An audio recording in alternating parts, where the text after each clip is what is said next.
Now, new watch. This will be your 20th, I believe. The World Is Not Enough in 1999 proved to be a successful, if ultimately forgettable, James Bond film. To celebrate the James Bond film franchise's 40th anniversary, we got this film. A film that was really successful at the box office, but it's also an overstuffed mess that has aged about as well as raw fish left on the backseat of your car in the height of summer. Die Another Day.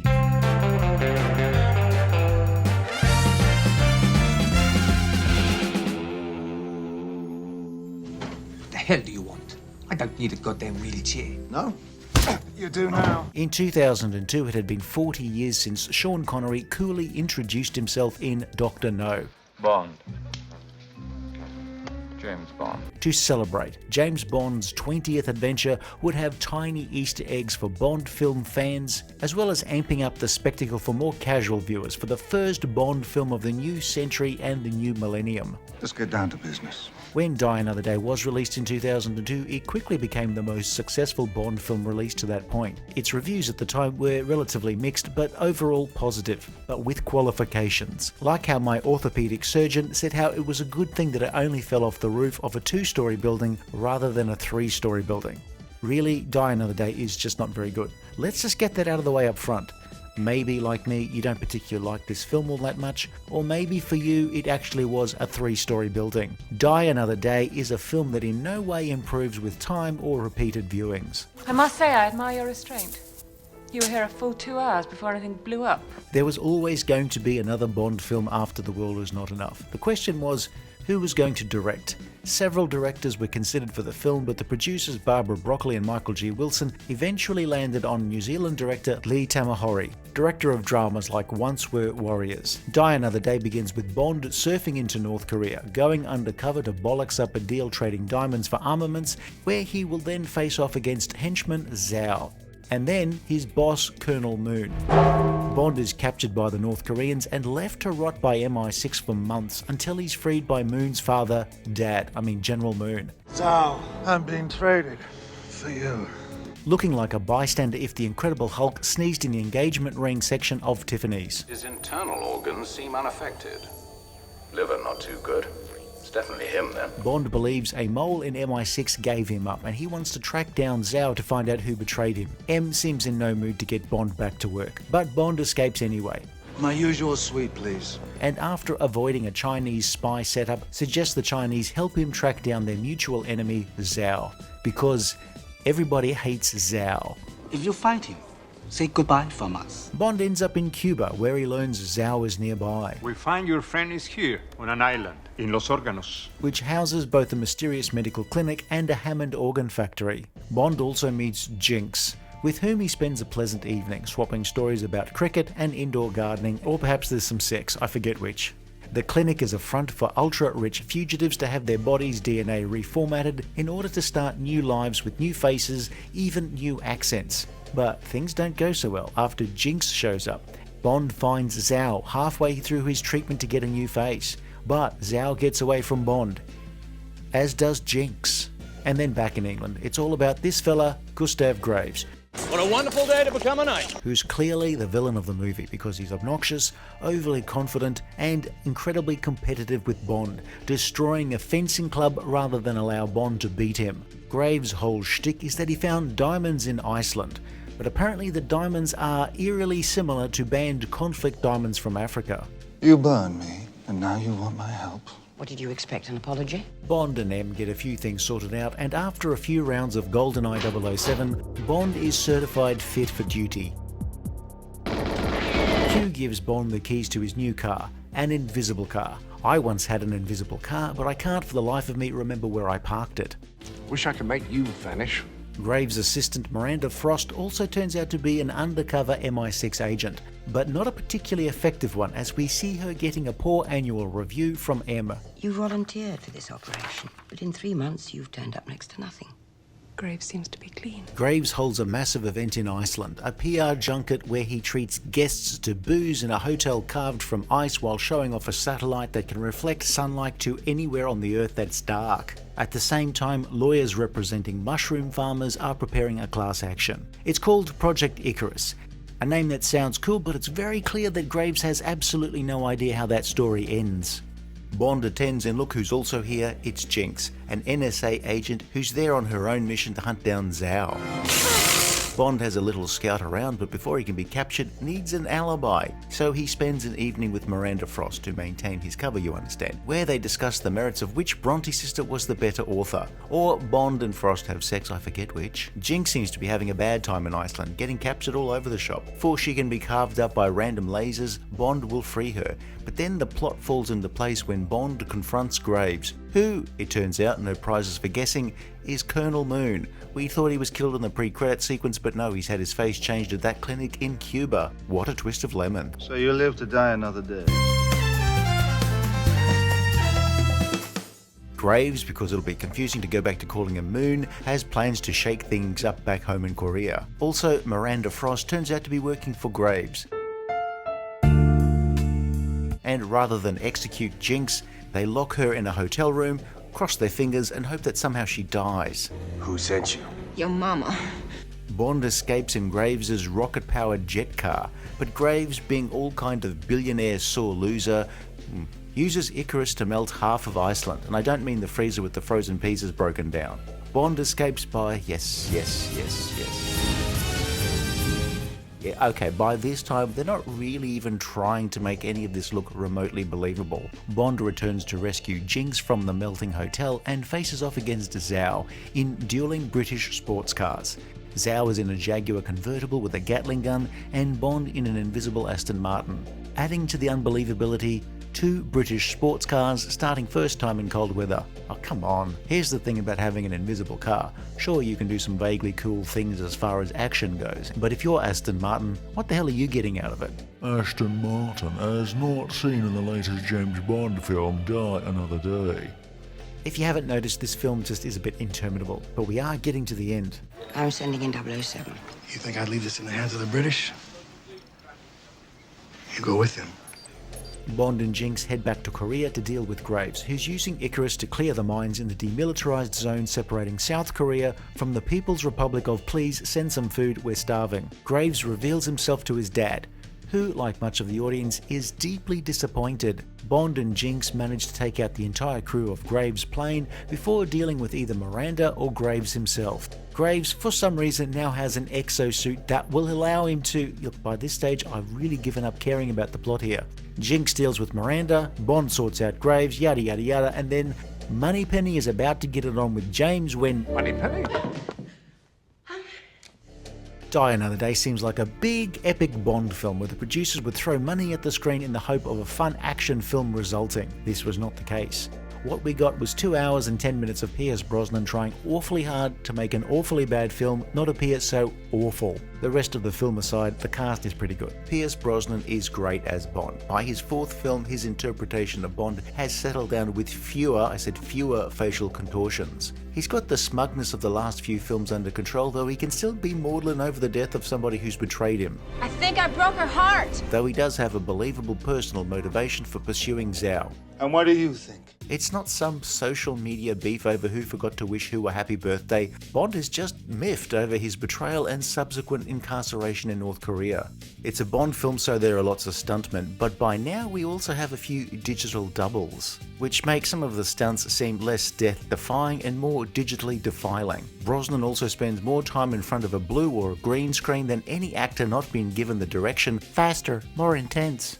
Ornithologist, huh? Wow. Now there's a mouthful. So you're going to be busy tonight with the owls then, huh? Halle Berry, an Oscar winner by this point, gives us a capable NSA agent who seems to have a lot of fun in her job. Very little seems to faze her. Can I expect the pleasure of you in Iceland? I'm afraid you'll never have that pleasure, Mr. Bond. Rosamund Pike as Miranda Frost, a fencing champion who won gold after Graves nobbled her competition at the Sydney Olympics, seems to have the stage directions which read, "Please worry, be unhappy." The way you're going, you'll get us both killed. The only time she really seems to enjoy herself is when she starts snarling like a pantomime villain when taking on Jinx with a blade. And, correct me if I'm wrong, that's a non-regulation lame. I never get furious. As they say in fencing, what's the point? And poor Toby Stephens. I mean, I don't know whose idea was to portray the main villain as an odious mortgage broker who parked his Ferrari convertible under a tree overnight and in the morning found the tree was inhabited by a colony of bats with irritable bowel syndrome. Was it painful? You couldn't possibly imagine. There have been many common character traits to Bond villains over the years. Icy ruthlessness, dry and droll humour, megalomania. There's usually some semblance of charm. Graves, on the other hand, is the single most obnoxious and hateable villain in the history of Bond canon. Yes, even more so than Elliot Carver. This is a film where you look at the villain and your first thought is not, oh, how deliciously evil. Instead it's, what a douche. I chose to model the disgusting Gustav Graves on you. Graves is based partly on the original Fleming book version of Drax from the Moonraker novel, a Nazi who took somebody else's ID to escape justice. They were also inspired by Saddam Hussein's son, and, at least in his attention-seeking introductory sequence, a sprinkling of Richard Branson. Graves is perhaps the first Bond villain to try and take over the world with a Nintendo Power Glove. Rick Yune is icy as Zhao, who's stuck in a halfway state after Bond and Jinx destroyed the Cuban lab mid-transformation. You would have thought in order to give him a new identity, they would have taken the diamonds embedded in his skin out first. Why do you want to kill me? Thought it was the humane thing to do. But whatever, he makes for a decent henchman, physically a match for Bond. But also because this is a Bond film, Zhao has diamonds embedded in his skin from the pre-credit sequence, and he's later dispatched by a giant diamond chandelier impaling him. Look at me, I'm trying to make sense of all this. Well, it seems you've become useful again. Judi Dench is back as M, stuck with Bond even after MI6 has burned him. Samantha Bond as Moneypenny gets it on with VR Bond, or perhaps it's one of Brosnan's digital doubles moonlighting as DLC. You know, you're cleverer than you look. Still better than looking cleverer than you are. John Cleese makes his second and final appearance in a Bond film, newly promoted to Q. Michael Madsen also pops up, but like most of his roles, he thinks he's in a film where he's playing the first person to discover sulfur. I see you handle your weapon well. Oh, and Madonna has a small role. I mean, look, really, there are no small roles, only small actors, so this is a non-role. Madonna actually has two jobs in this film. One is just the undemanding acting part, which was well within her reasonable capabilities as an actor. The other is as the singer of the title song. I've quite liked some Madonna songs from throughout her career, but her title song for this film is easily by far the very worst Bond song from the entire franchise up to this point, and even though there've been the odd clanger since, I will put down money that this one has the wooden spoon on lock for a long time to come. Look, perhaps I just preferred the demo version recorded by George Formby. Composer David Arnold at least does deliver a decent, if not particularly memorable score. More so than any Bond film before, and quite possibly most of the ones that follow, this uses a lot of computer-generated effects. Way too much, but that's mainly because it's often distractingly obvious. They also made much more use of blue and green screen work. Most Bond films up to the 80s can look very silly with their obviously back-projected backgrounds. It's a case of the more you use an effect, the more your audience can tell it's an effect and that something is just off. It's not all digital, there are still plenty of stunts and model work. Most of the action is still quite thrilling. Hovercraft chase, Bond and Zhao facing off on the ice, Jinx and Miranda facing off against each other.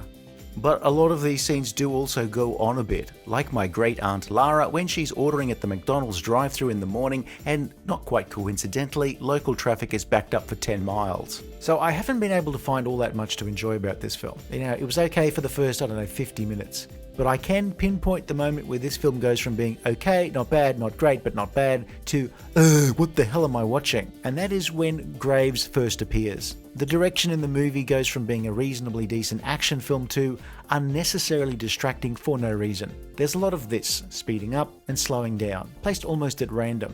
Tricks like this were kind of popular at the time with directors. If you want a possible explanation, it's because around this time, more and more film editing was moving away from physically cutting film to working on a digital non-linear editing workstation. Yes, editing digital footage on a computer, which of course allows you to do stuff like this and this for absolutely no reason. I mean, let's take a shot from Goldfinger, and hey presto, you can ruin almost anything if you try hard enough. I have a gift, an instinct for sensing people's weaknesses.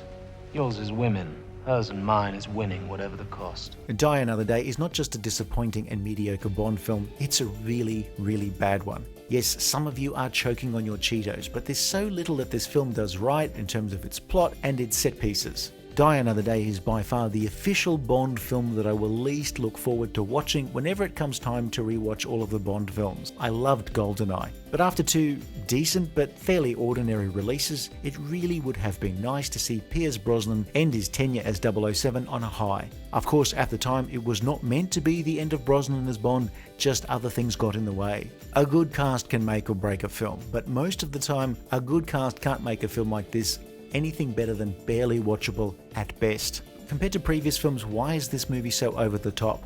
I had a theory at the time of the movie's release. The year was 2002 and Bond was starting to look dated compared to other techno thrillers released around the turn of the century. Meanwhile, Sony Pictures was hyping up their big budget action film XXX, starring Vin Diesel in a potential Bond-killing franchise.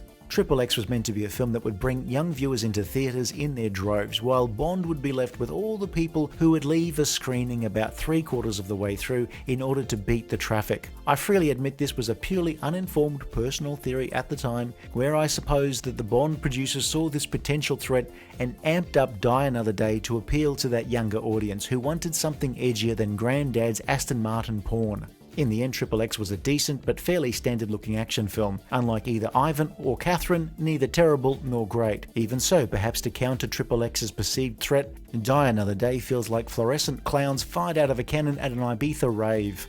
I don't know if I'd articulate a theory like that today, basically because, as bad as it is, Die Another Day is at least semi-relevant by virtue of being a Bond film. Again, this was a theory that was based on nothing but supposition, and like a suppository, you know what you can do with theories like this. After Die Another Day, there was active development on a spin-off that would feature Halle Berry and Michael Madsen reprising their characters, but nothing resulted. This would allow Halle Berry to appear in another film that would mean Die Another Day was not the absolute worst movie on her filmography. Looks like we're going down together. Toby Stephens would return to the world of Bond a few years later when he would play James Bond 007 in a series of BBC radio adaptations of Fleming's Bond novels. On its release in 2002, Die Another Day was a massive success, financially at least, becoming by far the highest grossing Bond film to that point.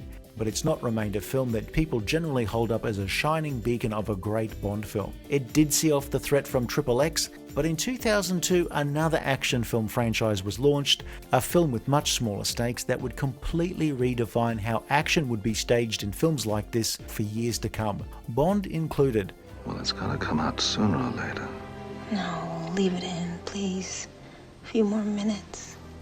Meanwhile, it would be a few more years before Bond would return, and when it did, things had moved on with some of the most successful Bonds ever. There'd be duds, but also some of my personal favourites. But alas, Pierce Brosnan would not be back. Never thought I'd find myself here.